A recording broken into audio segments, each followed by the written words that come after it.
Hello, YouTube. This is about the Cardi versus Tasha K trial update. This guy right here is a reporter reporting on what was said in the courtroom.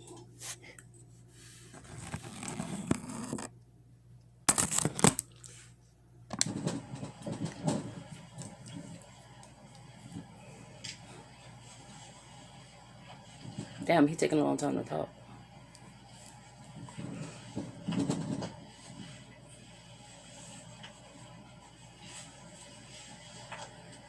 Okay, guys, I'm gonna give you guys a brief update. A brief update. I can't give you too much right now because the star witness is on the stand, and the star witness is Cardi B. There's been about 20 minutes of testimony, and I would just say that the tears were flowing in the courtroom. It was flowing in the courtroom. As a matter of fact, I may have shed a few tears myself, but let's be professional here. Cardi's on the stand right now. Well, we just broke for lunch, but Cardi was on the stand testifying as to how Tasha K made her feel. She said, and I quote, "She never even cared to care. She lied and said her father raped a teenager. When asked by her attorney, Lisa Moore, do you have herpes? No. Do you have HPV? No. Are you a prostitute? No. Have you ever engaged in any debasing acts? No. When asked, how did these lies make her feel? I felt helpless, fatigued, tired, anxiety. I felt suicidal." Cardi broke down on the stand. She was crying on the stand. "I felt like I didn't deserve my kid." And this was during the time that Culture, this was probably a couple of months after Culture was born, and she was dealing with this whole debacle of defamation. And she essentially said that she didn't know Tasha K, and she only knew Tasha K because of a post that Tasha K made where she was promoting the Star Marie Jones video, and she kept tagging Cardi B and hashtagging her to get her attention. And then when Cardi B didn't want to, Tasha K asked Cardi B to get on her platform to debunk this, and she said no, she wasn't getting on her platform to debunk it. One, her management wouldn't let her do it, and two, it would have just made the story bigger. So from that point on, she continued to try to bait her to get onto her platform, and then when she didn't do it, she continually taunted her, harassed her, and spread it voluminous amount of lies. When the lawyer Lisa Moore asked, "Did you know Star Marie Jones?" Cardi said she met Star Marie Jones while working in a strip club in New York, but she only encountered her twice while working in a strip club in New York City.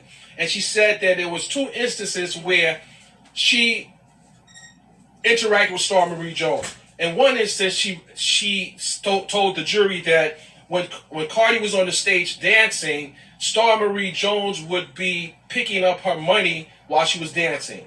And in another instance, there were other strippers who saw Star Marie Jones picking up money that didn't belong to her, and they were going to fight Star Marie Jones. And Cardi B said she interceded so they wouldn't beat her up. When asked, had Star Marie Jones ever been at her residence, she said no. She's never seen her outside the club, and she was only a co-worker and knew nothing about her life. So these are the things that are happening in the court right now. And the attorney Lisa Moore, who's with the Moore Law Firm, is doing a pretty good job. There were two objections made by Tasha K's attorney, Olga, that were sustained. They were kind of were leading questions, but she was able to recover and just rephrase the question. So I didn't know Cardi B was going to take the stand today. I didn't know she was going to take the stand. I didn't think that it was necessary, but apparently they wanted to make it a point with the jury that how it affected her. And clearly, based on this woman, Cardi B, saying she wanted to commit suicide, I didn't even know that was to the magnitude of what she was dealing with. And when she stated that it affected her marriage and that she didn't want to have sex with her husband, she needed therapy. She had to get counseling. This was really bothering her. She said that in one instance, when she tried to, there was a post where she posted her picture of her and her daughter, Culture, and she had kissed Culture, and then she saw some of the comments where people were saying, "Don't you have herpes? Why are you kissing her?" So these are the type of effects that she had to deal with because of these lies. And the jury's listening to this very attentively. And I would just say that we're on a lunch break, but there's going to be a lot more testimony. And I just don't see how the cross-examination of her is going to be to the benefit of Tasha K. I don't want to go into another line of questioning prior to Cardi B taking a stand. And that's when her husband, Tasha K's husband, Sheikna Kiwi, took the stand. And guys, remember, we're taking notes in court, so I have to refer back to my notes so I can give you the actual testimony.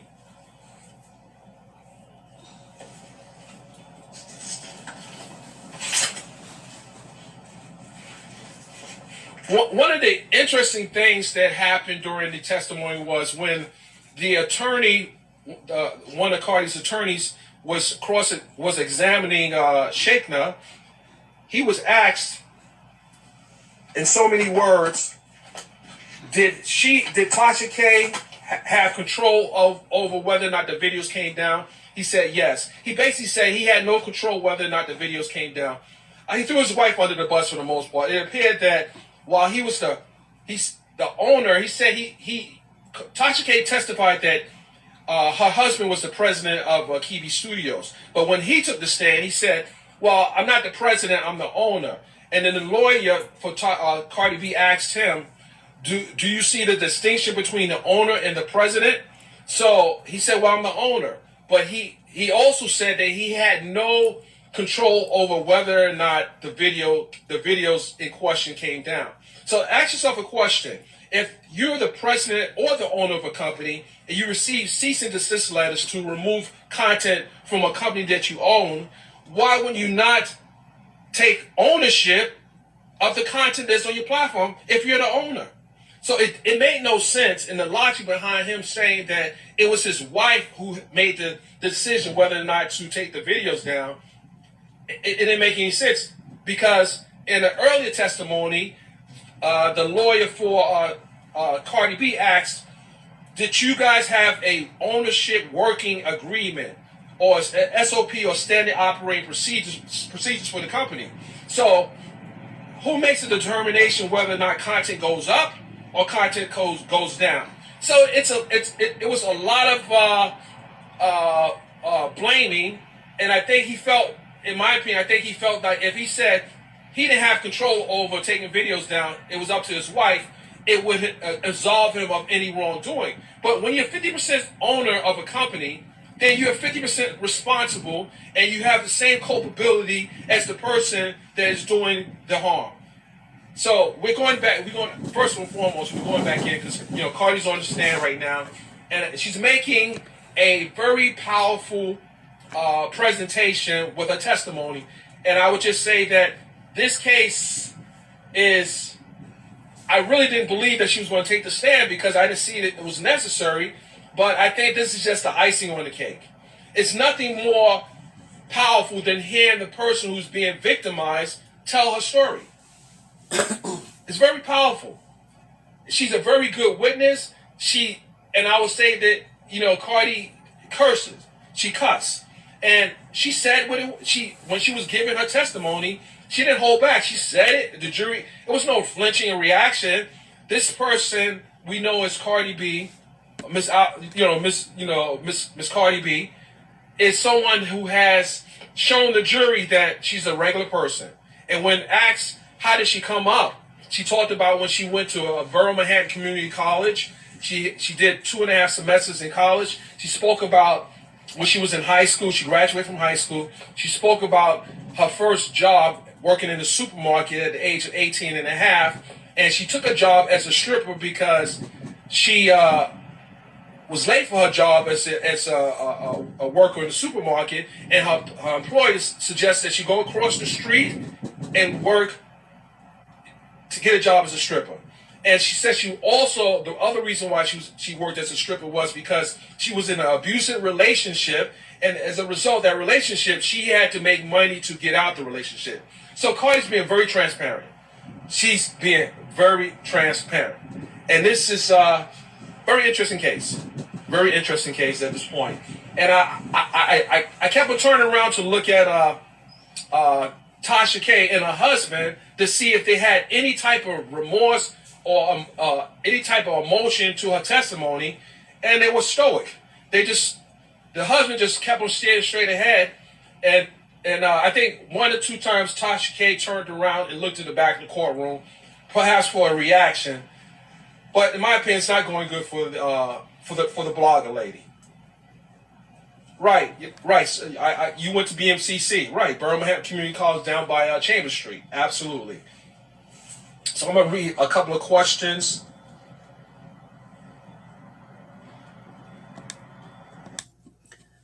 Well, y'all hear that. Also, I don't know if you heard about it, but it's a video going around. CJ got it on his channel that how Tasha K was calling Cardi B all types of names and said that she put this information out there because she know it was fake. That's definition of character. She knew it was fake and she put it up anyways. Came out Tasha K's own mouth. So that also should be something should be put into court also. With that being said, I hope y'all like this. It's just basically, how rappers, singers, and actors are all human beings just like you are. And for someone to make up lies or anything, no matter what type of person they are, they have feelings just the same. And also can be bullied the same way as a little child. With that being said, I hope y'all like this. Something a little different.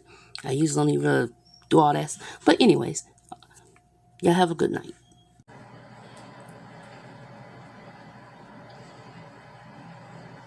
Yeah, I thought the husband. Let me say this: the husband said on two different occasions that what the wife testified to was not true.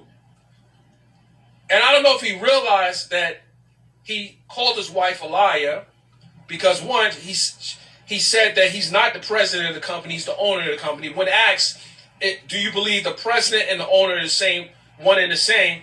He said, "Yes," but he's never used the term, according to him, in his whole course of doing business as identifying himself as a president. So I don't know. I don't know what type of trial preparation that was, but I would just say that they need to get their stories together because it's not looking good. Damn.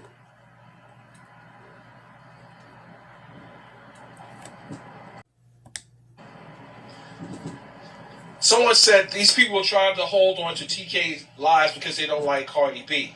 But you have to ask yourself a question. Why don't you like Cardi B? There was a lot of lies told about Cardi B, and Cardi B testified that because Tasha K used the hashtag on YouTube in her videos, that when Cardi B's music videos will come up, it will be one of Cardi B's videos, and there'll be another video of Tasha K, which will essentially make the video go viral because then people searching for the music, now they're looking at videos that are damaging to Cardi's career. And Cardi talked about how she came up from humble beginnings. She talked about her closeness to her family. She talked about how they get together to be with her grandmother in her New York apartment.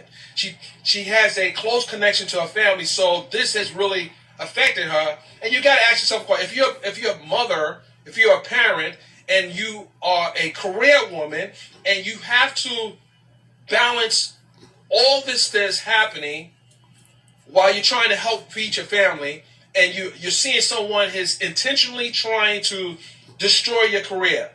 The fact that Cardi said she wanted to commit suicide should tell you something. It's nothing to laugh about that. This woman said she wanted to commit suicide. I mean, she's a human being like you and me. So you got to ask yourself the question: what is it really worth it? So someone is financially enriching themselves off of the misery of someone else, and no one sees nothing wrong with that. No one sees that as a problem. If you think that should be something to be joyous about, you might want to reconsider who you are as a person. In any event, that's my opinion. And I'm going back inside, guys.